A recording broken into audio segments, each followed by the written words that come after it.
वार्तांकन रोखठोक बातमी।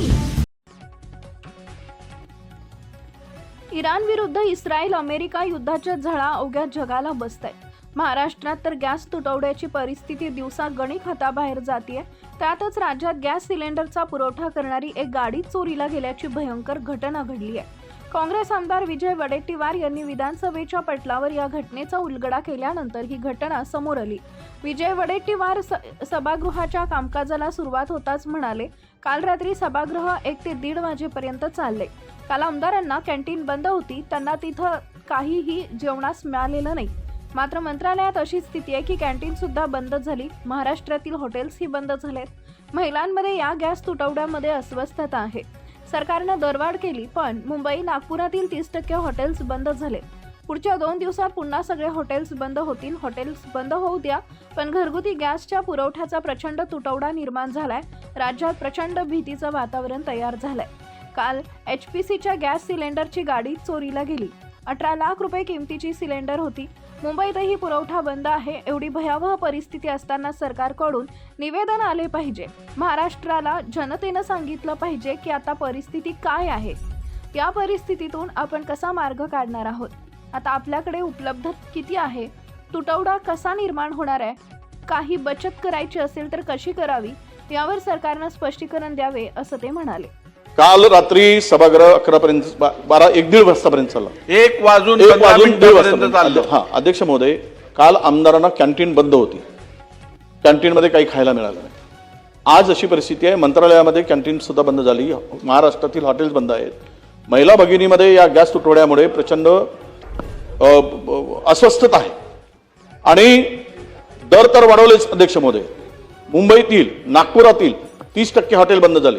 पुढच्या 2 दिवसामध्ये पुन्हा सगळे हॉटेल बंद होणार आहे। हॉटेल बंद होऊ द्यात, पण डोमेस्टिक गॅस जो पुरवठा आहे त्यावर जो तुटवडा निर्माण झालाय, प्रचंड भीतीचं वातावरण झालंय अध्यक्ष महोदय। आणि या गॅस तुटवड्यामुळे उद्या घरची चूल कशी पेटवावी, घरी स्वयंपाक कसं करावं या चिंतेमध्ये 15 दिवसानंतर OTP दिल्यानंतर 15 दिवसानंतर गॅस सिलेंडर मिळतोय, 15 दिवसानंतर।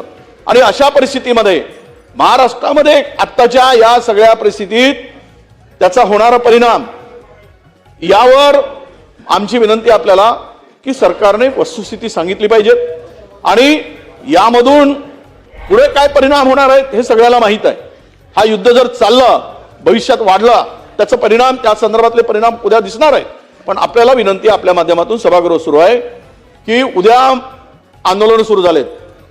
आपल्याला माहित असेल, कोल्हापूरला आंदोलन सुरू झालं, विदर्भामध्ये 1-2 ठिकाणी आज आंदोलनं झालीत।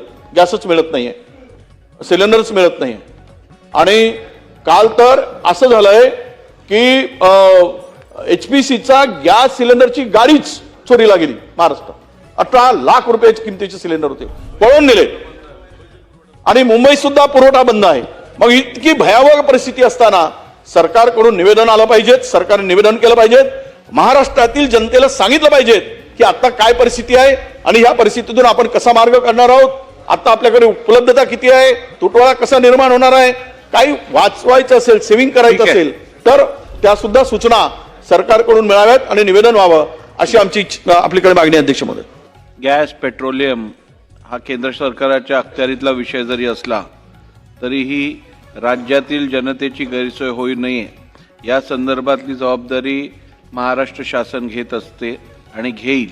त्यामुळे दिलेल्या माहितीची नोंद घेऊन शासनाने उचित उपाययोजना करावी। महाराष्ट्रातील महत्त्वाच्या आणि ताज्या बातम्या पाहण्यासाठी आमच्या जय हो न्यूज चॅनलला सबस्क्राईब करा आणि बेल आयकॉन प्रेस करा।